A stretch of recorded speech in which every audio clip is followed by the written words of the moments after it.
Dispatches Europe.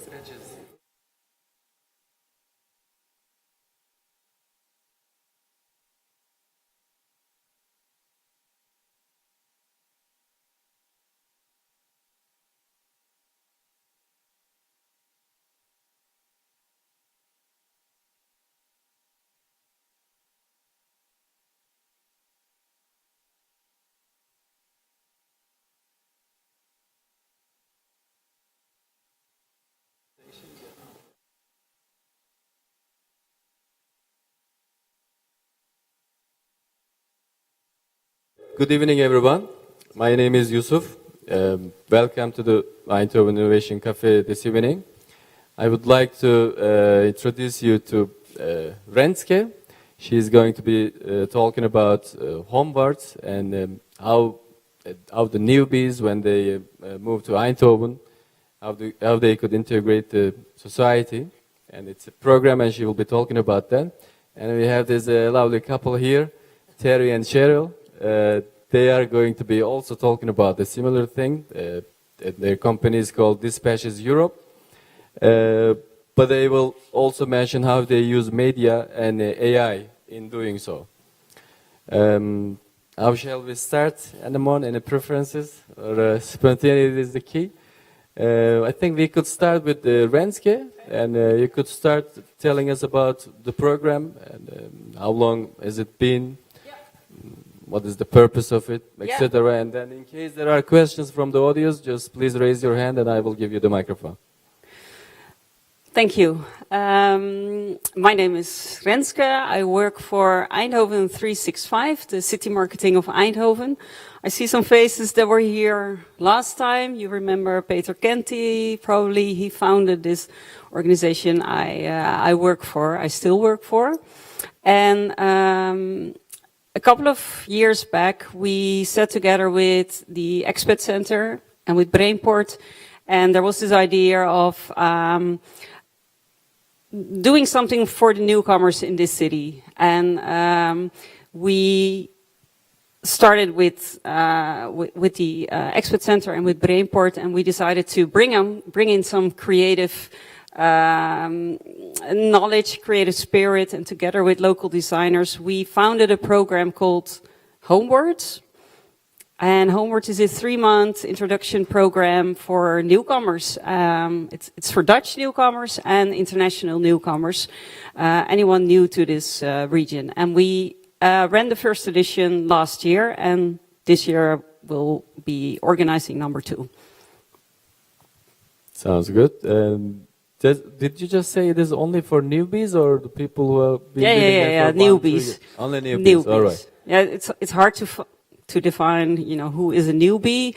Last time there were people joining the program that were here for 3 days. Like their relocation manager mentioned the Homewards program, and they thought, okay, and they signed up. But I think it's anywhere between 3 days and 12 months, I would say.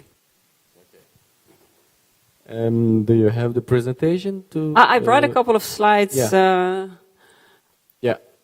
maybe I can tell a bit more about what is the program. It's 3 months. We have 3 main events, and one of them is the welcome evening. We organize it together with the Expat Center. It's the kickoff of the program, and it's meant to be about making the first connection. So we're not going to overwhelm you with information about Eindhoven. It's about getting to know each other and maybe share a few tips on what to do in Eindhoven. Then after a month, we come together again for Homewards, the workshop. And this is a workshop hosted by Christine Cavi. She is a local, but originally from Brazil, and she has created this really nice workshop based on the map of Eindhoven. So we divide the group into smaller groups. We lay like this huge map of the city on each table, and we start talking about what is Eindhoven. We start with the question, what places do you know? And the idea is that even if you're around for a week, you you probably know the railway station or, you know, Catharina Church. The idea is that if you talk about it like that, you have a first connection. I think, okay, I already know this city a bit. And then we continue the conversation, like, what do you miss maybe, or what are you looking for? What are your favorite places? Or, yeah, how can we help you find something you're looking for? Is there a limit to the number of people who could join the 3-month program? Yeah, it's a maximum of 120 people. And then we close off with an amazing quiz. It's a quiz throughout the city with mini quizzes in town, like a mini movie quiz at Natlab, or a music quiz at the Evenaar. There are little food tastings, beer tastings, if you're interested. You have to answer some questions, do some challenges, and all within very limited time. So you have to run through the city and then get back. And so this is like the official program, but we have 2 community managers that create a WhatsApp group at the welcome evening. They send out a weekly newsletter over the course of 3 months, just to keep you updated, like what's happening in town this week. And then they follow up in the WhatsApp group. Hey, are you interested in, celebrating Halloween together or going to the pub? And it's always just a couple of people that show up, and that's okay. It's like if you're interested in something, in gaming or movies, then you pick what you like, and hopefully it makes it easier to connect if it's based also on like a similar interest. How does the selection of people? Do you have a process? Because Eindhoven is getting a lot of expats every year, every month maybe. They're trying to stop that and control that even. How do you choose the people? With expat center or? Yeah, it's not a selection process. It's process. It's open to anyone who feels, hey, this is something for me. I'm also looking for the Dutch newcomers, so they were there in the last program, but that's something I put extra effort in because it's easy to reach international newcomers. They're very well organized usually. You have the expat center that is a stop for many newcomers. You have a lot of Facebook communities and groups, but the Dutchies are, like I also moved here 9 years back. I didn't know anyone. I'd love to have, been part of an introduction program and meet some people right from the start. And the newcomers, do they need to pay anything? Last time it was one event was a paid event and the other were free. This year it will be an early price ticket of €20. So the next edition will start on 12th of September, and you pay €20. You have 3 events, drinks, food, and these community managers that are really there to help you. Okay. And quite economical for connecting people when you are new in town. I thought that there could be a price for the 3-month program, so that there is not something like that. Last year, no. We kept it open, like each event was open to join if you wanted, and you saw people joining one and coming maybe only for the second one, and now I want to have it like a fixed price for 3 months. So it's more like a group that stays together, hopefully for 3 months, and makes it easier to build the connection. Yeah. Yeah, we already got some questions. Yeah, good. Yeah. Yes, Mr. Hans, the first. What happens after 3 months? Because if they are in WhatsApp groups and things like that, it's not that they all get kicked out of the group. No. How does that go? No, I had to say the WhatsApp group died out a bit at the end. So I was a bit afraid everyone is losing interest. But I saw later on, I learned that people, formed their own groups. Like there's this pub quiz group that goes to the quiz every week. And that's my aim for the program, that at the end, hopefully you're connected with another community. There's so many communities here in town, and I want to show you the communities and hopefully connect them. And that's where you can further learn about Eindhoven.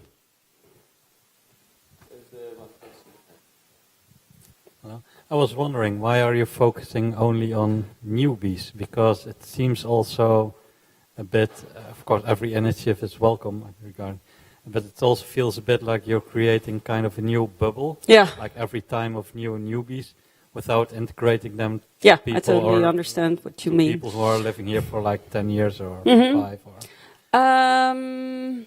Yeah, it's something we thought about a lot. Okay, that's good. Yeah.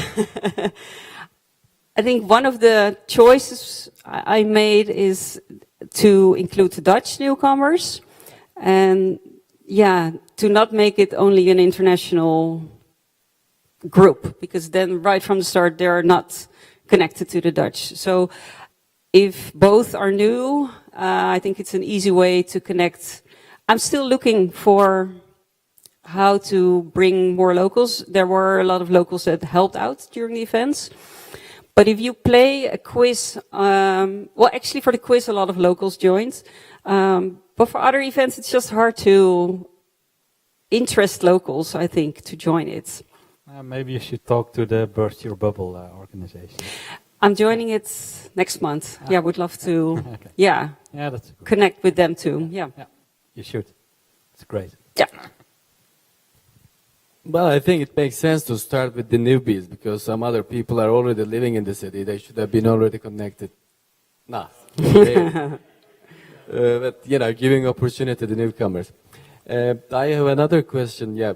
There are already a lot of applications like meetups, Facebook groups, Instagram chats. The places are organizing a lot of pub quizzes. What makes the Homewards program so special that the newcomers are going to choose your program? I think the program actually, that it's not a one-off event, but that what people told me, it takes like 10 times maybe to meet someone and then to actually ask them, hey, do you want to go to the movies together? It takes like several encounters to really feel comfortable with someone, to share phone numbers or connect with them.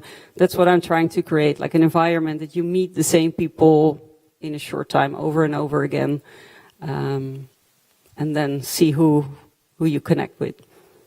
Maybe they're more organized and more... Very organized. It's all very organized and very designed, and that's like also where the designers come in. We thought about every event, like from the start, what happens if you enter a place, who is talking to you, then how can we make the first connection easier and fun and not awkward. And we thought about all these steps to, it's very scripted.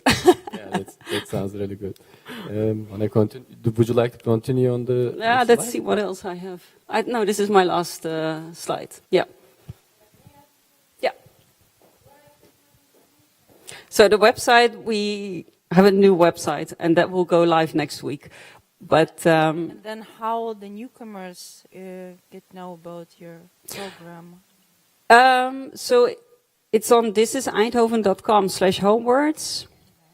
If you Google it, you can still find last year's information, but next week we'll put on the information for the new year, for September. And we reach newcomers, through the Expat Center, and through all the Facebook communities and Expat Spouses Initiative and all the communities that are helping newcomers. Because when I came to Eindhoven, it was also like 9 years ago, it was an expat hub, really convenient on Westdijk. Yeah. Where you could find everything. I know. I moved to Eindhoven also 9 years back. I remember, I'm a Dutch person, but I loved going there too. And then it went away. And I think Lab 1 is doing a great job in organizing all these game nights and things that you can just walk in every day of the week. But it was a great place. That's gone. Yeah. We need another one. Oh, you still miss it. Yeah.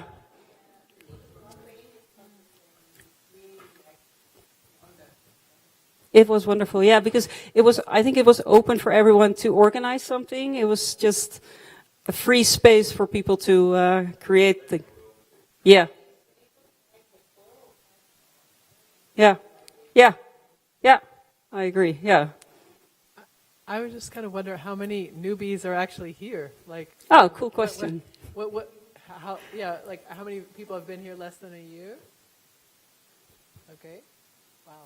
How many people have been here less than 2 years? Okay. Less than 3 years? Okay, and then the rest of us, okay. But I guess one idea I have is, why don't you invite them to come to this Innovation Cafe, because we could have like one night during your program where they come here and they can learn about, how we deal with, how we're trying to learn about dealing with society. Yeah, that's a great idea. I think like the Burst Your Bubble events, Innovation Cafe, that's the best way to connect them. Yeah. Okay, thanks. Yeah, will do. Hi, I'm Ada, and I have maybe an idea for you. One of the place where everybody has to pass when they move to Eindhoven is, of course, the city hall to register. Yes. So this would be a very good place to put some information out to reach anybody that's moving into the city, Dutch or otherwise. Just put a QR code on the desk of It's what we did last time. It's something that came to my mind too, like for the Dutch newcomers, right? Also, they must pass this inwonerplein. And so it was on the screens. And it's now also on the welcome page of the gemeente for newcomers.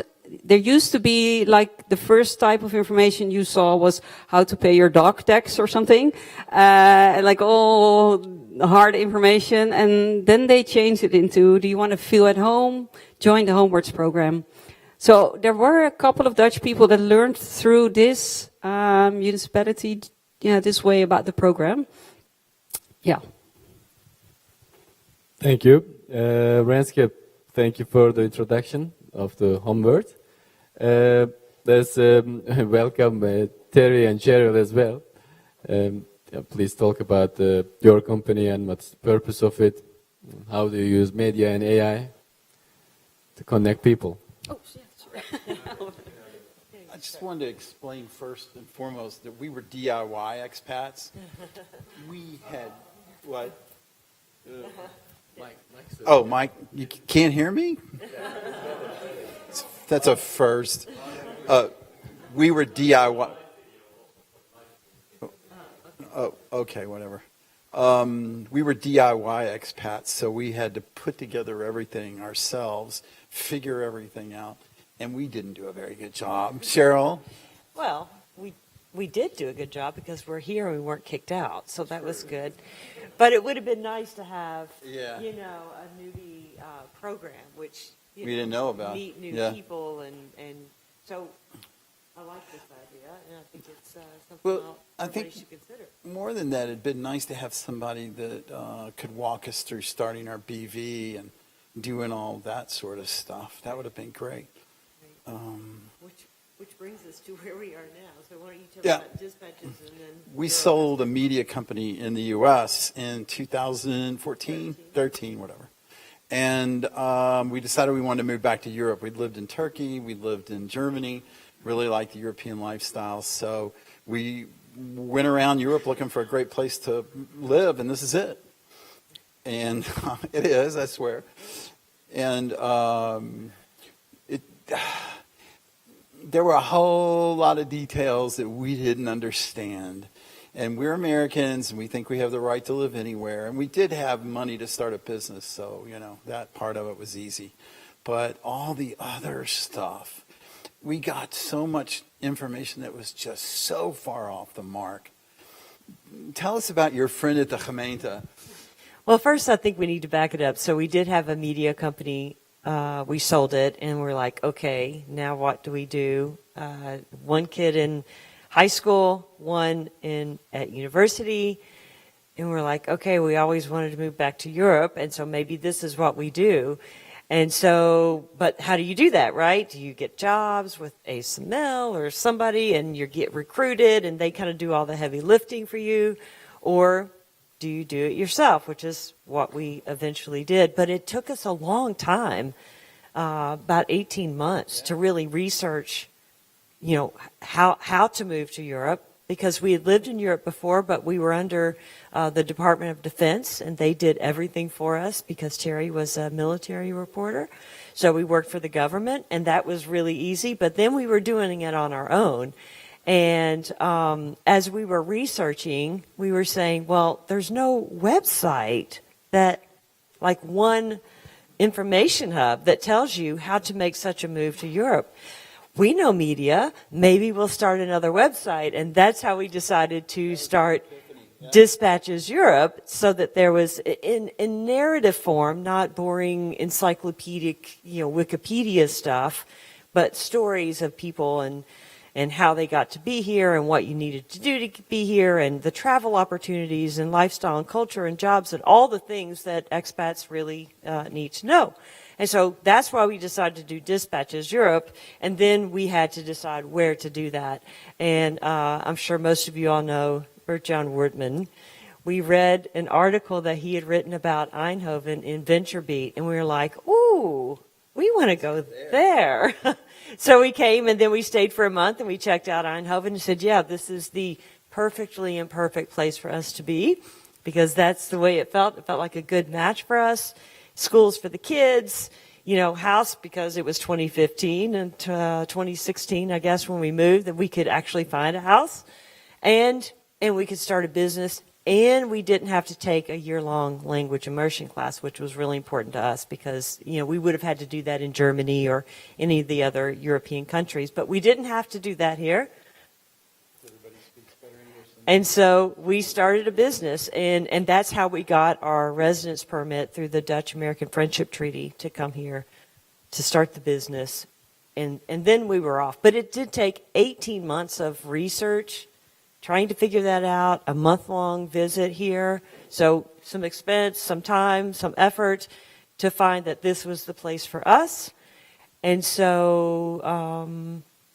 we learned a lot of stuff, and we got a lot of things wrong, and we spent a lot of money making a lot of big mistakes.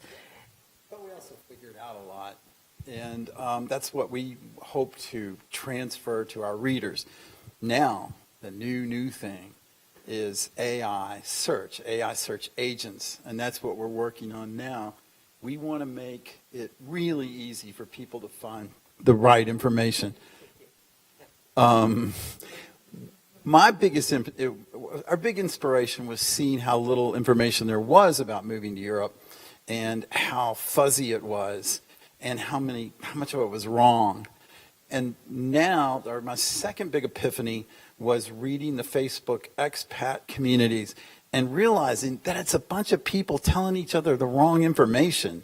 You're like, and they'll ask each other these really intimate, sensitive questions, finance, divorce, all this legal stuff. And you're like, what?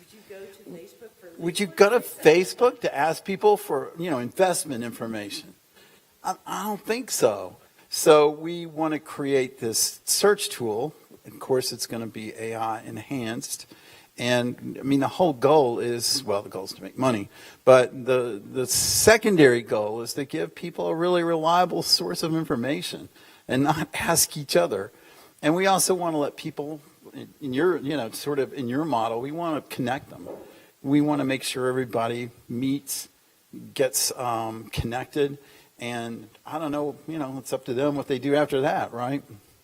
But do you help them connect themselves as well, or you just make money by answering their questions? Well, we will make money by connecting service providers, because this is a great market. There's 30 million highly skilled internationals wandering around the world, and most of them make way above the average income for whatever country they're in. That is a terrific market. And so all the banks, all of the legal firms, all of car dealers, everybody wants to get to you, because you represent a wealthy slice of the Dutch economy. Is almost everybody here from somewhere else? Yeah, mixed. There are internationals. How many Dutch as expats? well. 50%, yeah. how many people came here with an ASML or NXP and had all of it? Yeah, I know you did. It was easy, wasn't it? You showed up, you got an apartment they've been saving for you. Yo, it ain't like that for the rest of us. I mean, it's like fight for housing, fight for everything, and make huge mistakes. And there's a business opportunity there. So the AI platform that we're talking about building, and we're now starting to build it. We are working with developers. Will first start out as being a portal on our website on Dispatches Europe, where you ask it a question. I'm an American living in Florida, and I want a job with Philips. And so, how do I move to the Netherlands? And then it will take you to the landing page, which is it won't be like a real chat, like a simple chat sort of platform or UX, but then you can start asking it questions.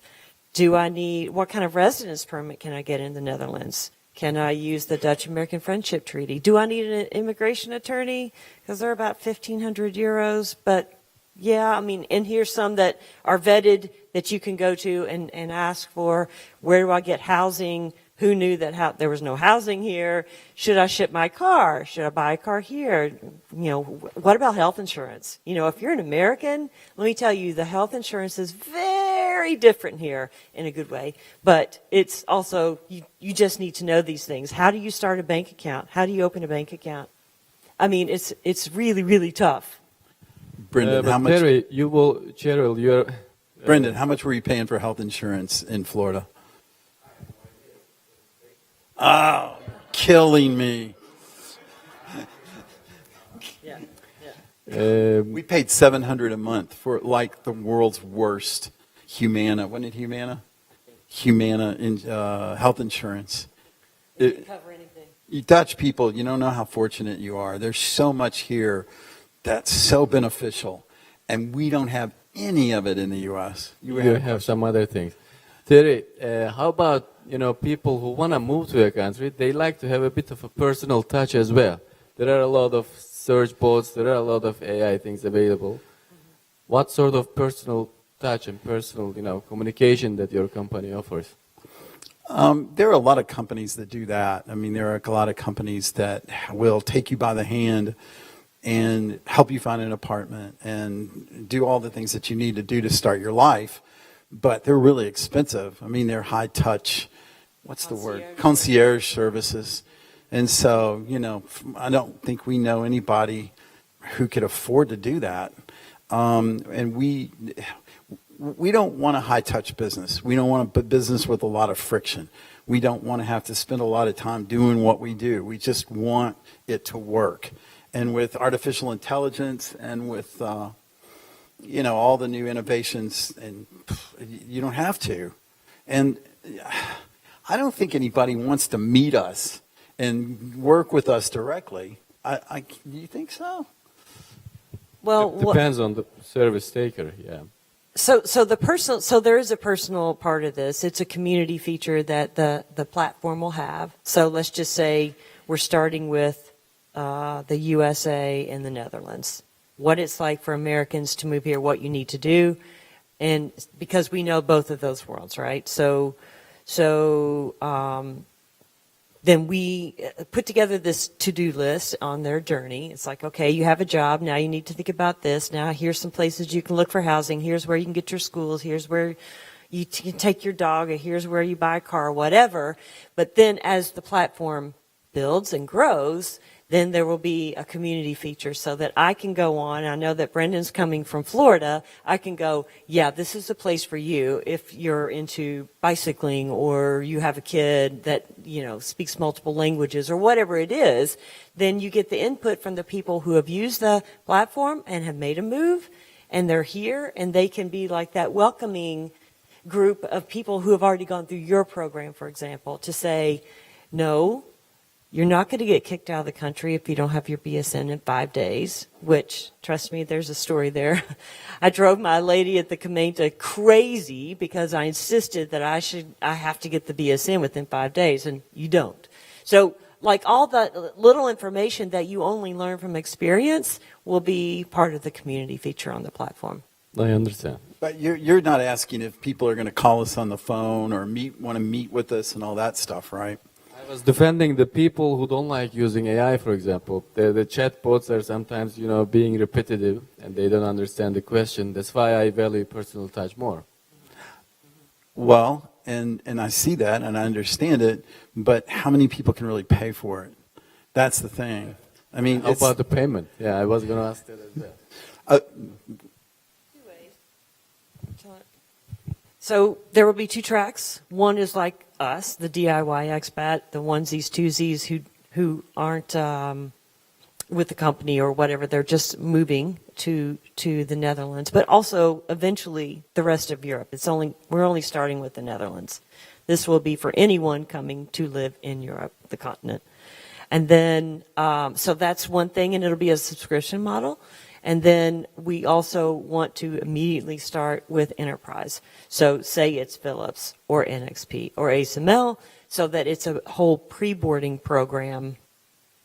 So I hire you as an engineer at ASML and say, in 2 months, I'll see you in the Netherlands. Or I can say, in 2 months, I'll see you in the Netherlands, and here's a place that you can go that's going to help you put together your move, because, they don't pay for everybody's move, right? So then you go through this process, and then you get here. I understand. Well, I've got you all here. Let's get some questions from the audience. Let me ask just one quick question. How many people use Chat GPT? And how many people use Azure or Perplexity or... See, dude, they're all using AI. Those are your competitors. No. You integrate it to the... We will integrate the LLMs into our... Okay. Yeah, so... all right, let's get some questions from the audience. Hi.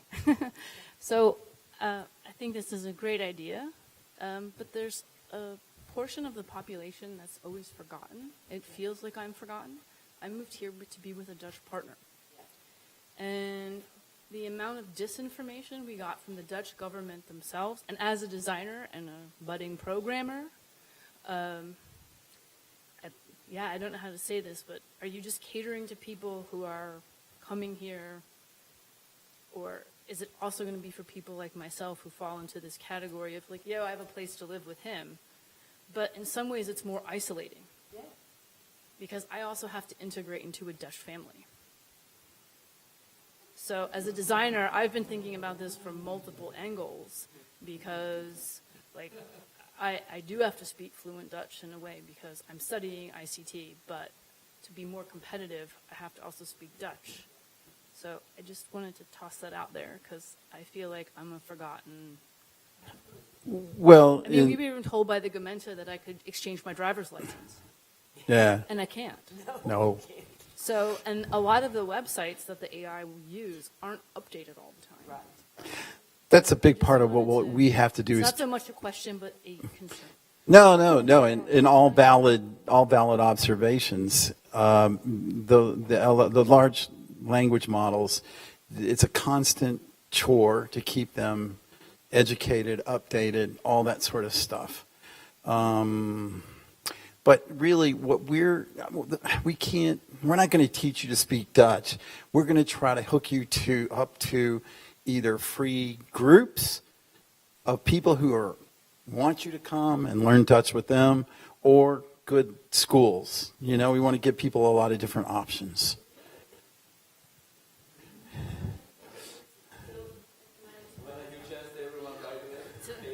Hi, I'm Sarah. One of the other things I think that's possible with AI, especially now that I use ChatGPT interactively to speak all day, is schools are great, but it's not practice.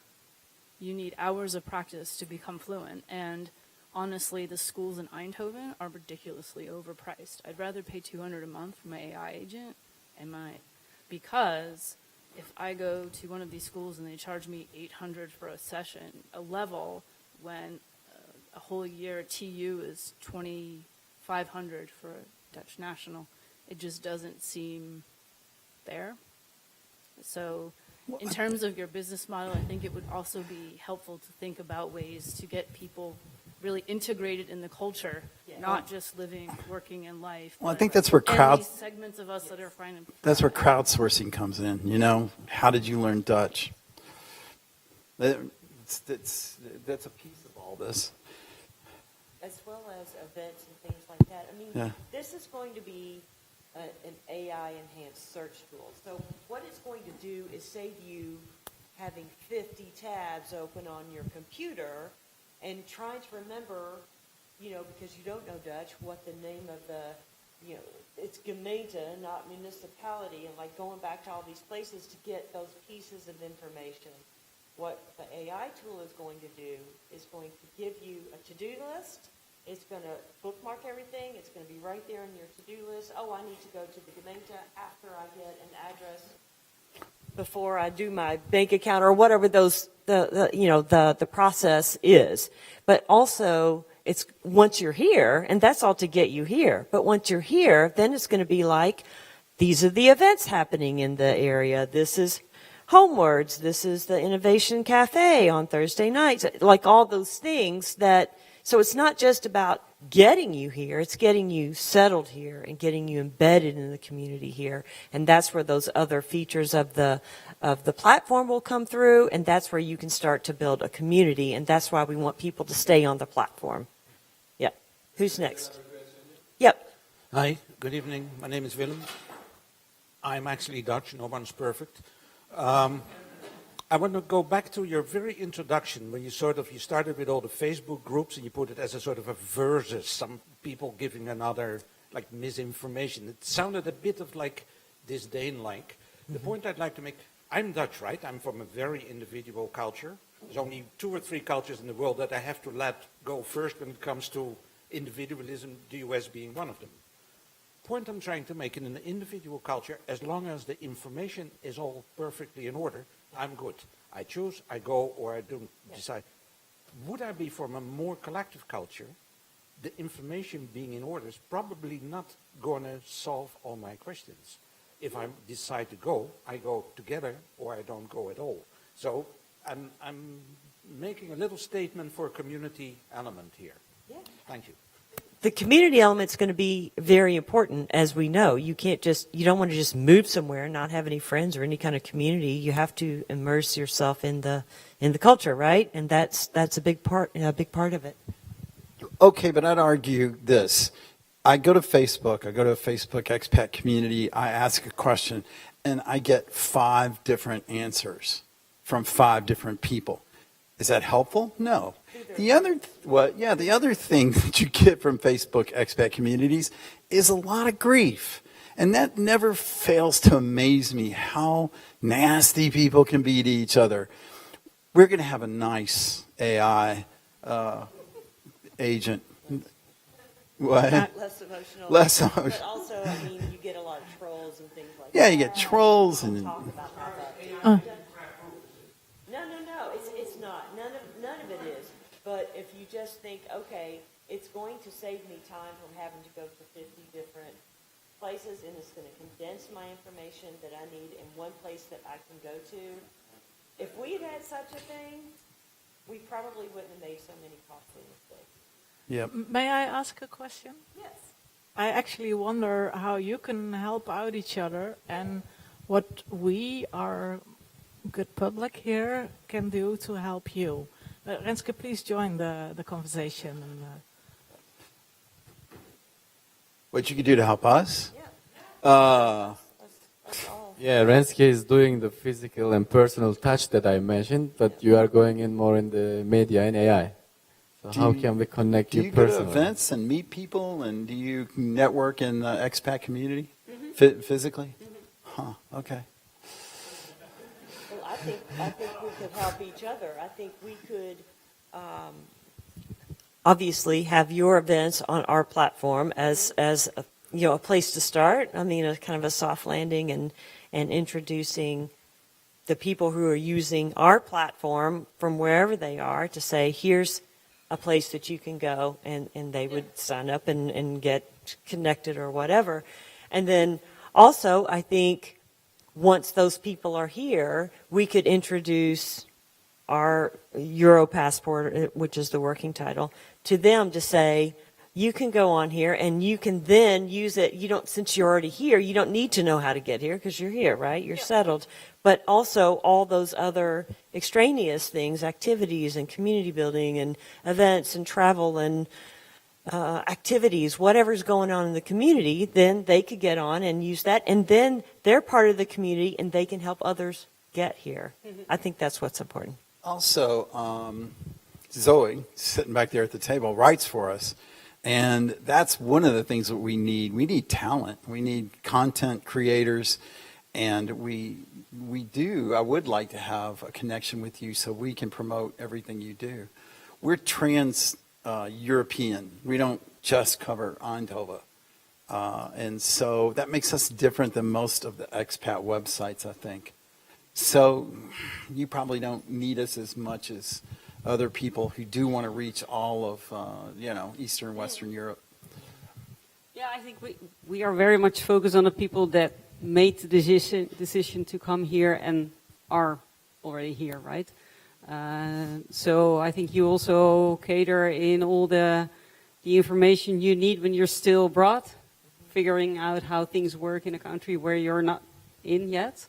And Homewards is really for the people who are in Eindhoven and want to get to know the city and connect. And I think that's also interesting maybe for you that we talked about locals. I would love people here that say, hey, I'm interested in joining one of the events. You're more than welcome. And it helps to have people that have been around for longer at the events and share their stories and their tips. And that's my oproep to you. Yeah, I had a question somewhere from here. Answer you already asked. Let me give some. I want to make a remark on the community. So community helps, of course, with many topics. There's no doubt. But one must not forget that the expats, it's not a community. It's extremely diverse. And by my experience, I found out that some situations, or nearly all personal situations, are so drastically different that indeed generic advice on legal matters, for instance, is just dangerous. I have never seen a case that was similar. So on the one hand, yes, you need, of course, community to integrate in the community inherently, but it is, I think, not easy to get away from the garbage that's on Facebook with search engine, for instance. Yeah, I don't. I'm just shocked and amazed at how bad some of the information is. And so it goes beyond bad to harmful. And that's what I really want to avoid. And it's not going to be easy because we're going to have to curate a lot of stuff. That's going to be expensive. And, everything's expensive, I guess. Go ahead, sorry. I had a question because my worry is about quality. How do you ensure that your site with information indeed has the quality which it needs to have? And that it doesn't become somehow Facebook. Because if you say, well, we do that for all of Europe, then it becomes quite complex. And you also mentioned crowdsourcing, where I think you will use the expertise of the people who already did the do-it-yourself job. So how you capture that, and how you get that, how you ensure the quality there? Well, some, like Perplexity, some of the large language models are designed for specific purposes. I've advocated for Perplexity just because it was designed to be a search tool. Other things are meant for, what do you call it when you want to? Yeah, generative AI. Well, we don't want to give people a tool so that their kids can write their high school papers. And so we have to find the right large language model, and then it's going to take a long time and a lot of our data to smarten it up. So it does do, and yeah, we'll have to monitor it all the time, because in the U.S., we would be legally responsible if somebody took bad information and something happened, you know? There will be a lot of disclaimers that say, and you know, Perplexity does that. They say, okay, if you go to Washington Post, they use Perplexity for their AI enhanced search only for content on their website. And it says, this is an experiment. You know, we're going to pull up content based on your search criteria, but that's also what we're going to do. But people have to understand, all we're doing is making a shortcut to Google. It's going to give you more information, more data, more whatever, but it's all scraping information. So, you know, the immigration website has to be updated. If it's not updated, then it's kind of not our fault, because that's where you would go initially to get the information anyway, right? So, but we have the advantage of speaking to an identified narrow audience. You know, the universe of our readers is about 32 million people.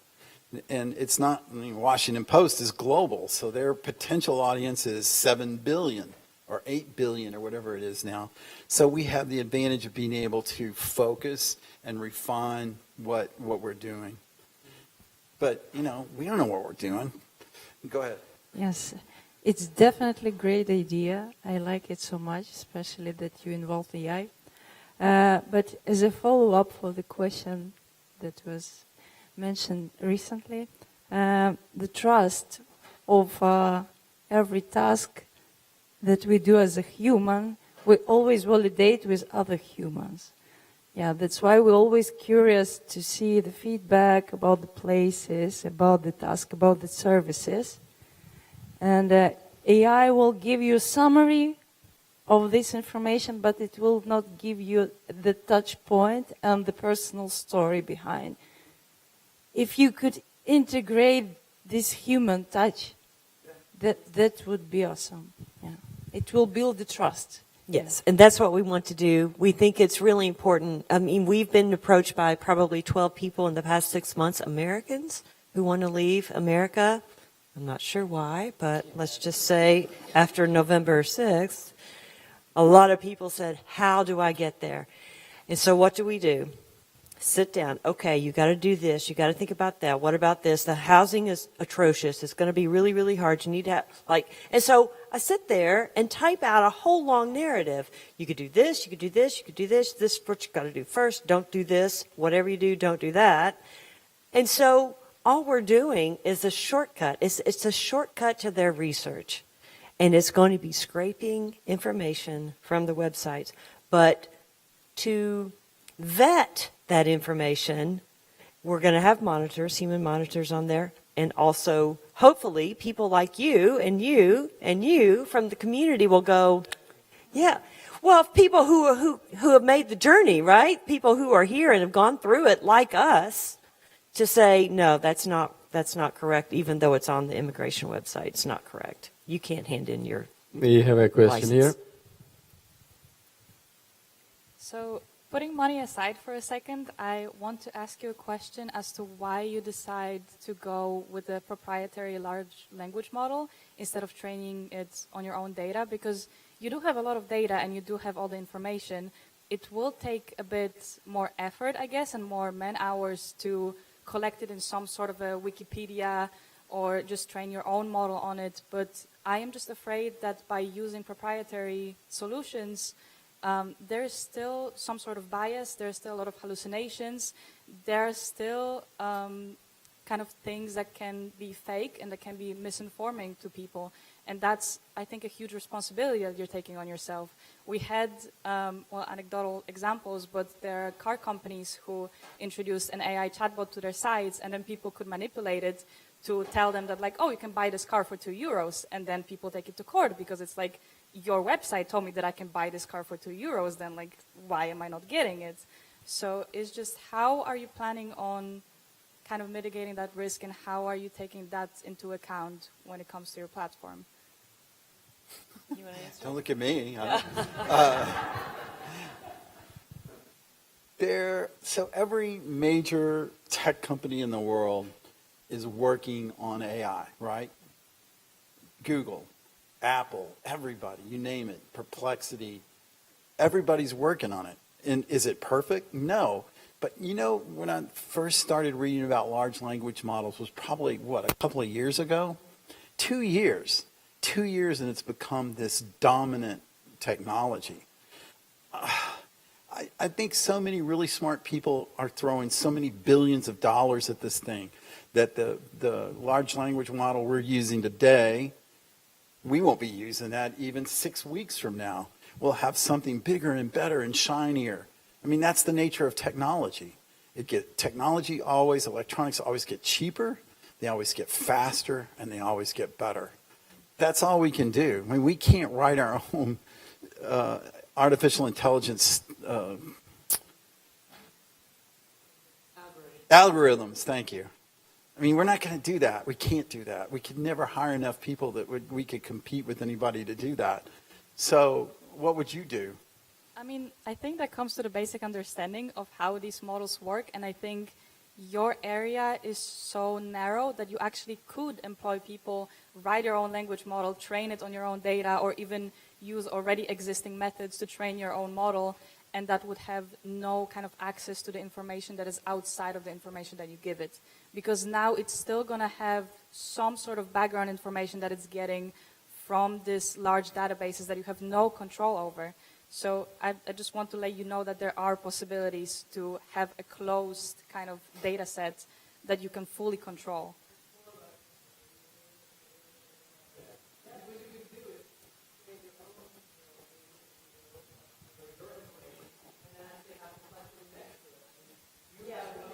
Yeah. Content. There will, content. Yes. But I do think what she's saying is really clear, like that you could actually show the added value of what you bring to the table, right? I agree, totally.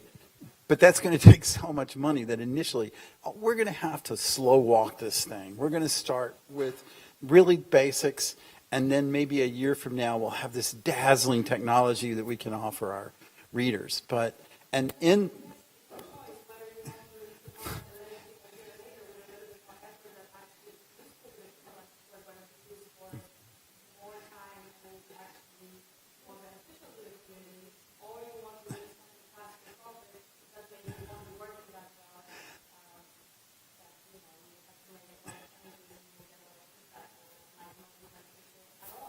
Do you know what they say in the technology world?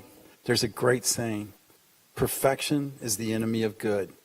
It means you can have perfection, but you've got to get there, and it's got to be practical. And we don't have $1 billion to dump into this. And so practicality comes into play. It just does. And the truth is, the $1 billion that we spend a day will cost. This is a true story. We wanted to get coders just to write the simple code to embed Perplexity into the landing page of our website. That's not that hard, right? Was it a year ago? We called a developer in the U.S. who was recommended to us, and he says, oh yeah, I can do that for $10,000. We're like, wow, that's a lot of money. 3 months later, I went to Azure, which is Microsoft's AI tool, and said, hey, Azure, could you write me the software, the Python software that we could use to embed Perplexity into our website? And it took about, I don't know, maybe less than a minute. So my point is, everything changed in just a few months. Everything. And so that's what's going to happen now. What you're talking about, I love the idea. I can't afford to do it. Let's wrap it up a little bit. We are 5 minutes. We have 5 minutes late remaining. So I have a doubt about your project. I don't know really where AI comes into it, because everything you're proposing is something I can do with AI right now. I can go into Gemini from Google, and it's going to throw me out all the steps I need to come down here. You say you're going to be doing some curating of the information. In that sense, how are you going to know which info is good, which one is bad? And because you're going to be accessing the same info that Gemini is accessing, how are you planning to go through that bridge actually, because otherwise I don't see why I should pay you instead of using free Gemini deep research, for example. Valid points, totally valid points. There's so much more that we want to do with what we're doing that nobody else is doing, and I don't really want to get into that.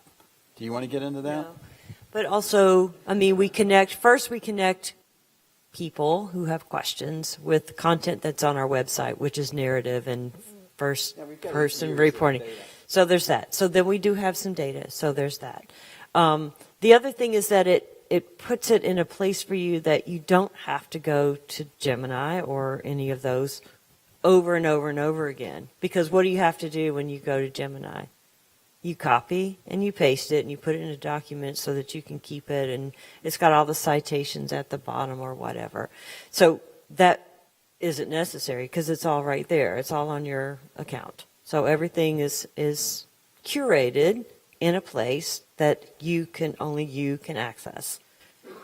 And it gives you this to-do list. Here's what you got to do. If you want a job, here's some jobs. And we've done a lot of the research on the service providers that we will approach. We don't wait for them to come to us. We go to the ones that, aren't axe murderers or whatever. We've researched Trustpilot reviews and, that sort of thing. So all of that has been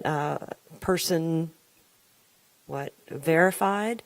And then those are the only ones that we would say, okay, here's 3 immigration attorneys that you can trust that are here that can help you. That still doesn't answer my question about the use of AI, because that's something I can access directly. Right, that's fine. That's a database which is static. I know. The use of AI, I would expect, I don't know.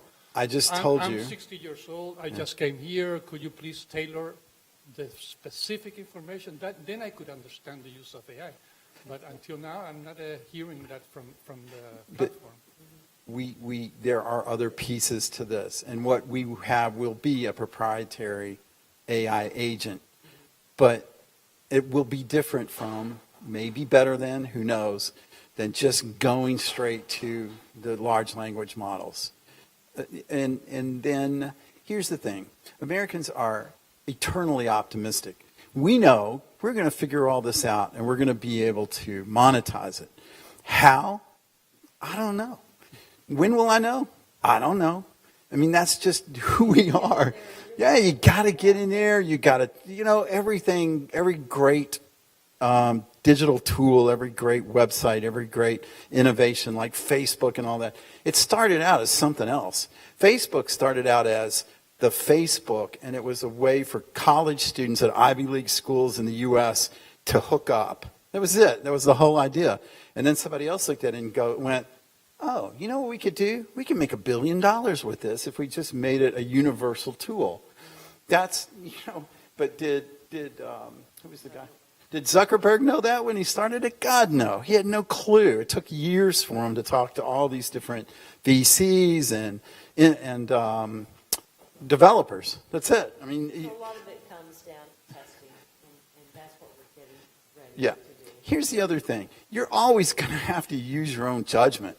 When she's gone now, but she was talking about the €2 car. Well, I think most adults know that cars cost more than €2. If you see that, it's an online advertisement, it's bogus, right? And so we're not going to be able to vet every piece of information. Somewhere along the line, you're going to have to use common sense, right? Is that a bad thing? But what we're going to do is give you so much good information that you'll start to be able to develop a bullshit detector. Is that too harsh? Okay.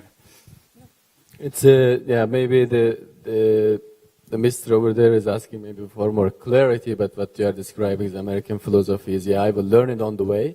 So maybe finding the balance in those two different perspectives is what must be done here. The history of innovation is the history of figuring it out as you went, whether you're talking about the semiconductor industry, whether you're talking about the digital industry, you're talking about social media. Nobody knew what they were doing at first, and they got lucky and figured it out, or they failed. I mean, we know we can fail. Failure is part of what we do, and we're comfortable with it. Yeah. Maybe I could have one last question from the lady over there. Thank you very much. I have a kind of closing question or remark, I don't know. It was really very nice that you have such a nice intent to help newcomers with practical things, but still the topic of today was what makes a city a home. And I know a lot of people, expats, who succeeded to manage more or less with the practical things, but they don't feel at home. How would you comment? Thank you. Well, that's a really good point. We generally talked about the company and how to monetize it. If we showed you everything that you'll be able to do with our tool, it includes everything from organizing your service providers to finding people that you trust to go get drinks with. I mean, I didn't do this. Our developer, Roger, did it, who's Dutch. He figured out all the steps to get people acclimated, integrated, assimilated. That's what we're all about. So, yeah, I mean, right? I mean, connecting with the community, starting with like Homewards, the program there, but then coming here. And so these are all pieces of information that, we need to feed into the tool so that it shows up. It's like, okay, I'm here now, got the house, got the job, kids are in school, dog's got a vet, got a car, know where the grocery is, got a bank account. Now what do I want to do for fun? You want to go to all these events, and that will be, the social part of it will also be a big part. And Renske, would you like to add something on that? That was the last question, Betsy. Would you like to add something about the home? The feeling home? I have two final remarks from my side. Yes, one about the feeling at home. Do we have time for two? Yeah, please continue. We called the program Homewards. We want to reflect that it's a process. It's not like an instant fix. It will take years to probably create a feeling of home. And of course, I think and that's the other remark I wanted to make, because the Innovation Café is about talking about topics from a tech perspective, but also a design perspective. And Homewards is like the most low-tech platform ever. I don't have much to add on the tech part, but I do want to mention that we work with so many local designers to build this program. Studio Sociaal Centraal, Studio Tast, Function Studio, Christine, the expat spouses that hosted so many creative sessions with us. And with Studio Tast, they were the first designers that I worked with, and we explored the question of what do you need to build a fulfilling life in a new city. It's not like feeling at home, but we called it a fulfilling life in a new city. And you need to have the basics right. You need to have a house. You need to have all these practical things. You need a job. You need an income. These are not things that Homewards can influence.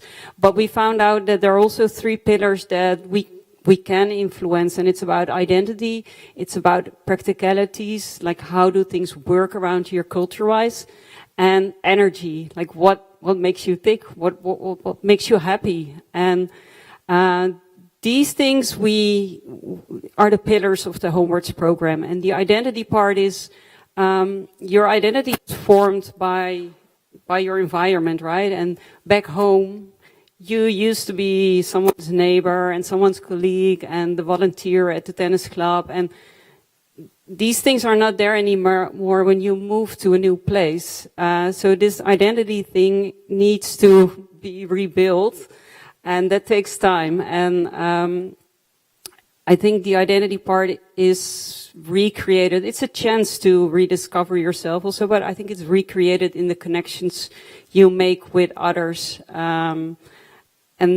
I think once you find more about what you like and who you want to be in a new place, it helps to make you feel at home.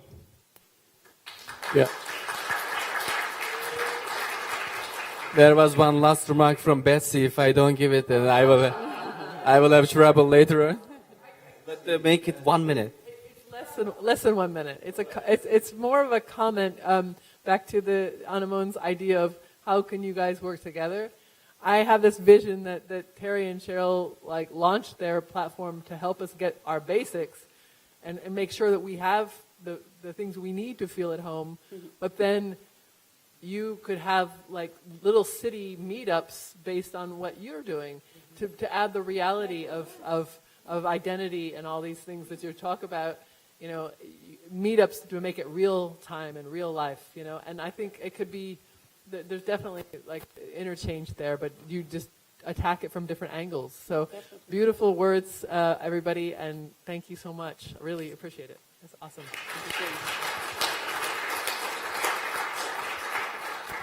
All right, everyone. Thank you very much, Terry, Cheryl, and Renske, for trying to connect people, and monetizing it also important, of course. A realistic mister here.